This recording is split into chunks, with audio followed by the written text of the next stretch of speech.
Welcome to the Jill on Money Show. It's Tuesday, March 11th, and we are here trying to help you make better financial decisions. We're really just here to try to listen to what you'd like to do and listen to the priorities that you lay out and try to give you a roadmap and different routes to get where you want to go. It's like Waze. Which route are you going to choose? Some routes are more direct. Some are more windy. It doesn't matter to me. Just it matters to me that you get in touch with us so that you're not on your own doing this. Even if you work with a financial planner, even if you work with an advisor or a broker, and you just want another set of ears and eyes on a situation, Mark and I are here for you. We're certified financial planners. We took the test. We don't practice. We're just in this because we like talking to you.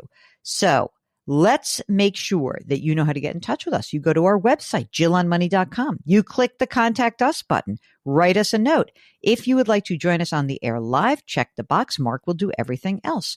While you're on the website, check out our subscription service. It's called Jill on Money Live. That is where, for $45 for the next 12 months, you will have access to quarterly live webinars. There's bonus audio, there's bonus video content, and the entire back catalog, including our recent webinar with Ed Slott, you know, the master of all things Roth. So if you want to do that, just go to jillonmoney.com, see the link to Jill on Money Live, and you can subscribe. Okay, right now, let's go talk to you. We're talking to Catherine, who joins us from Seattle. Hi, Catherine. How are you? I'm great, Jill. Thank you for having me on today. Of course. What's going on? How can we help you out? Well, my husband and I have been kind of planning on retiring, probably like 2.5 to 5 years. And I just wanted to make sure that we're on track. So in 2.5 to 5 years, you would like to retire? Yes. And if you could make that happen sooner, like next year, would you want that to happen? Would you, in other words, if you could, would you? Yes. Okay. So it's really like 0 to 5 years. Well, okay, hold on though. We are, and we're going to get into this, but we're in the process of building a house and we have to refi out of a construction loan. And right now rates aren't great. So I'm actually hoping to continue working until, for a couple of years just to see if rates go down so that we can. You and Mark are hoping for the same thing. Yeah. Catherine, how much do you earn? I'm on commission. So I earn anywhere from, 225 to 350 a year. Okay. I mean, do you have a base or it's all commission? Base plus commission. Okay. I got it. And how old are you, Catherine? 56. How old's the hubby? He is 59. And he's also working full time? Yes, he is. How much does he earn? He makes about $75,000 a year. Will either of you be entitled to a pension? No. Okay. It's okay. You make a lot of money. It's all right. You might not need the pension. So you have some kids? We do not have kids. Okay. Got pets? We do. Yep. What kind? 3 huskies. Whoa. That's serious. Yeah. Yeah, sure. That's serious. Okay. Yeah. I have little terriers. So when we run into huskies out in the parks, we're like, whoa, that's the real deal. That's a wolf, basically. Okay. So you're building a house right now. What is your current house? Would you have a primary right now? Yes, we do. Yep. How much is that worth? That is worth about $600,000. Is there a mortgage on it? Yes, we owe about $400,000. It's just we pulled some cash out to help us with the build. Okay, so tell us about the house that you're building because that's obviously a priority. So where are you in the process? We're almost done. Wow. Yeah. Yeah. Okay, what will the house be worth when it's done? It'll be worth about 1.5. So I see you did the real downsize here. Yeah, I know. I know. Wrong way, Catherine. So, the outstanding mortgage. Tell us about how that works on the house you're building. Well, we've got a construction loan right now for about, it's going to be about, the construction loan amount is $805,000. Okay. And then we're hoping to, when the rates go down, take out more equity from our primary and put that towards, just get the loan amount down on the house. You're not going to, so no, I just want to make sure I understand this. You're building a house and it's a second home as opposed to you're moving into it. You're not going to sell your primary? That is correct. Yeah. It's in a, it's like 3.5 hours away from our house. Okay. This is like your fun summer, whatever mountain house. Okay. Yes, right on What's the rate of the construction loan? The rate of the construction loan is 7.8. Is that fixed? Yes. Okay. Now let's walk. Okay. So let's walk through a few other things. So we got the primary, we got the construction loan. The house is almost done. On your, let's just call it around $350,000 to $400,000 a year between the two of you. How is the cash flow carrying this new home? Well, we also have 2 short-term rentals. Tell us about that. Yeah, that's worked out really well. In addition to the 2 short-term rentals, we also have 1 long-term rental. Wait, you're saying you have 3 rental properties? Yes. Okay. Boy, you got a lot of real estate, you two. So let's do the short-term rentals first. Rental number 1, how much is it worth? 1.5. What? Yeah. Oh, yeah. My God. What's the mortgage outstanding? The mortgage outstanding is $360,000, about $361,000. Okay. And is that a cheap rental mortgage rate? Sorry. 2.875. Yeah, that's cheap. Yep. That qualifies. Okay. Yeah. What about the second short-term rental? Okay, that one is worth about $775, and we owe about $474 on that one, and that interest rate is 3.15. Okay. And what are these short-term rentals generating in terms of rental income? The short-term rentals generate about $175,000 a year. Wow. Yeah, it's pretty great. And, amazing. But we're thinking that if we really work at it and get on different hosting software, that kind of thing, we can bump that up probably to 200, 250. What about the long-term rental? What's that worth? That one's newer. That one is worth it's worth about $525, and we owe $368,000. The interest rate is 5.99, and that was kind of we didn't really want to do it, but it was for a family member and they're renting it. So. You got roped in. Yeah. Catherine and her husband minding their own business. Oh, I need a place to live. So now I learn more about this. So the long-term rental, I presume whatever you're generating in income, it's sort of covering the costs? Yes. Okay. Okay. And the $175,000 for the short-term rental, is that the gross amount or is that the net to you? That's the gross. Okay. So with all this income and your current income, right? Yep. How's the cash flow? It's good. Yeah? Yeah, it's good right now. All right, good. Yeah. Good. Fabulous. I'm going to my next asset class.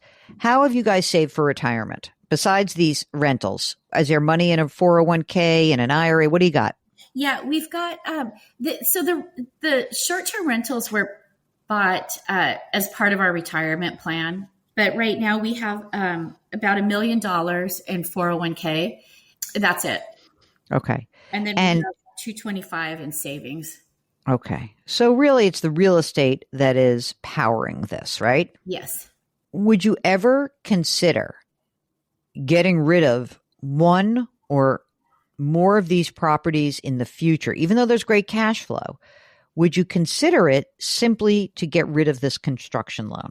That has come up. That thought has come up. Yes. Only if, obviously, if you don't have to, that would be great, right? You're managing right now. So that's fine. What do you think? This is so fascinating because you have a lot of real estate, which I know has its own cost, but your spending on an annual basis, what do you think the spend is for you? Boy, that's a good question. Thank you. I want to know the answer to that. Yeah, I know. It's like stepping on the scale. You can do it. It's okay. I'll hold your hand. I don't even know. I don't know. Mark, you want to take a whack at their spending or not? I'm going to say it's on the high side. What do you think? Probably is. I'm thinking $10,000 a month. Yeah, I was going to say 10 to 12. All right, let's say it's $12,000 a month. I mean, they've saved a lot of money. Yeah, most of it's in real estate. Yeah. Yeah, but they had to still put that money out to buy these things. Let's say they both get done at age 59. At 59, would you be able, so let's just say at 59, if they had the income from the short-term rentals and we sold the long-term. Are we not able to sell the long-term rental ever? Well, my mom lives there. So. Oh my God, your mother lives there. She's paying you rent? Yes. Yeah. Okay. Yeah. Is she good? Is she a good tenant? Yeah, she is. She's actually a great tenant. Yeah, she's taking really good care of it. Yeah. Okay. Yeah. Okay. How old's mom? 76. Oh, she's young. Yeah. All right. So then we really can't get rid of that because she's there. No, she couldn't live in the short-term rentals anyway because yeah. Would you say that one or the other short-term rental is a better performing asset? Like, is the $1.5 million one a better performing asset than the 775 one? Like, what do you think? Yeah. Oh, yeah. So that's the real keepers, number one. Yeah. Okay. I'm trying to just see what happens if in the next couple of years you don't get to refi and how this floats, how this goes for you. Poo you. I'm sorry. Mark needs a refi also. Oh. But, you have to root for a recession, both of you. This is so interesting. So if it's $12,000 a month, let's just say that you can, I'm not even putting mom's stuff in here. Okay. I'm really not. Cause I feel like you have the house for her whenever she's going to stay there as long as she can stay there. Right. Yes. As far as I know. Yes. Right. So if you could get income, the gross income on the short-term rental up to 200, what would you clear on that, do you think? Both short-term rentals, they probably cost us $40,000 a year for each one. And that's, so 80 total. Yeah. And that's mortgage payments, cable, power. Okay. And then repairs are in addition to that because they're on the ocean. So there's a lot of upkeep and maintenance. Right. You have to have like a sinking fund for that. That's why you have a big savings account, right? Yeah. Mm-hmm. So it's just, but mostly it's not bad. It hasn't been bad at all. It's been they've been really good investments. Could you okay, let's say we have like the retirement scenario here. Like, let's say in a couple of years, let's say 2 or 3 years, you've got the new house with a construction loan refinanced. It's not going to be 3 or ever again. Okay. Let's just say you refinance it and it's like 5.5 and it's okay. Right. Let's just do that. Would you still work part-time? Would either of you keep doing something for a few years or not? Oh yeah, I would for sure. Yes. What do you think you could earn part-time? Because I know commission-based people, they're always in people want them. I'm thinking about getting a real estate license and then I also starting a little photography business. That's kind of my side hustle. Okay. And so I figure with those two things and the short-term rentals, Yeah. I mean, listen, if you can get the income up to, I don't know, 200 to 225 grand for the rentals, and then the cost of running those rentals is 80 total, right? Yep. We're in good shape, right? That's the bulk of your need will come from the short-term rentals. If you can round it out with a little bit of money, both of you, I don't know if, he can do anything part-time, but like just a little bit of extra, that would be great. And I think that obviously at some point, all this real estate is going to be a hassle to manage. That said, it's a kind of a great side hustle that you have in and of itself, which is if you are part-time real estate, you're now in the business and now you're probably a little bit more involved in making sure you have all these properties managed correctly at the right, pricing. But I don't want you to buy any more real estate. You are long real estate. Okay. My goal would be that whenever you decide to call it quits, couple 3 years, that the net income to you plus whatever part-time income you have, that will basically meet your needs. And then eventually, things will get a little bit better because, eventually you'll claim Social Security for each of you. And eventually you're not going to keep every single one of these houses. And maybe the mom's house is going to be sold eventually. But what we're hoping to do is not dip into your 401k at all until later when you start to see whether or not these rentals are covering your needs. Maybe they will, maybe they won't. Mark, is there a fly in the ointment of our plan? I guess it would be that interest rates stay at high levels and you never get a chance to refi. Yeah, that could happen. And I was going to say, we're also just assuming that they spend $12,000 a month. So you really need to figure out what exactly it is you're spending. Right. I don't think we're spending $12,000 a month. I mean, do you mean with our mortgage payments too? Yeah, with everything. Oh yeah, that's probably, yeah. She's like, yeah, that is actually, yeah, that's right. But you were saying the rentals, it costs you $40,000 a year to run. Is that factoring in everything? Yeah. Including mortgage? Yeah. Oh yeah. That's the mortgage and okay. So then we need your monthly spend, which is going to include your primary residence. Yeah. We want everything all together. Put the rental properties aside. We're just talking about, what it costs to run your household, right, your primary household. Residence. What is it? Oh yeah. Okay. So just to run our household, just to run everything is probably close to 10,000. We were pretty close. Yeah. Okay. But we know we're going to have to budget. I mean, you don't have to budget, but I think that you're going to be okay. I really do. I just think that what we need to be careful about is that when you do this, it can't, as long as you have to sort of be willing. If you want to retire early, then I think what it requires is you being willing to shift if things don't work exactly the way we have planned. What do I mean by that? I mean that if all of a sudden these short-term rentals zoom up in value and you could just take a chunk of money off the table. And in other words, the equity is so much richer than whatever you could actually get in short-term rentals. You sell one and you don't worry about it. And you don't get married to these things. That's what I think is required if you're going to try to retire early. That if something goes wrong or if things get out of whack, you can be like, I got this rental. I'm selling it. Goodbye. It's done. Don't get attached to these things. If you can do that, I think you can retire whenever you want. I really do. If you sort of still like what you're doing, keep doing it. Do you like it or not? Oh, I love it. It's been a beautiful career. It sort of feels like you're in very good shape. Did you have all your estate documents done? No. Come on. I know. You knew I was going to ask you that. I know. God. We need to get it done. Yeah. Get it done. I mean, you got to make sure. Who would take care of the pets if something happened to you? I know. We have a special fund. We leave it with my sister-in-law and we leave her extra money to take care of them. Wow. Good idea. Mm-hmm. Good idea. Yeah, right? Yes. I mean, just get that done, please. Pretty please? Yes. Pretty please? Okay. Yes. All right. Yes, I will. You're done. We're done with you. We're done with you. You are going to go. Be careful. She's like, who's the most famous landlady, Mark?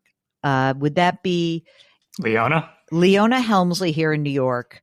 If you want a throwback, it would probably be Ethel Mertz of I Love Lucy. I think Fred and Ethel were the landlord and the landlady. So we've just spoken to a very successful landlady.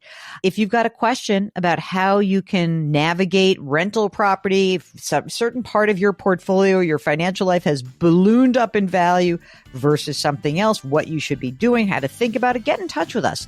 Go to JillOnMoney.com, click the Contact Us button, write us a note. And if you've not done your estate planning by the time you get on the air, you know you're going to be chastised. That's okay, as long as you know it. They'll be very gentle. Don't forget that you can sign up for the free weekly newsletter on our website. It's right there on the front door. Mark does such a great job with it. You can subscribe to us on the Odyssey app or wherever you find your favorite podcast. Please leave us a rating and review wherever you listen. And please do something nice for someone else today. Change your work, change your wealth, change your life. Thank you for listening, and we'll talk to you tomorrow.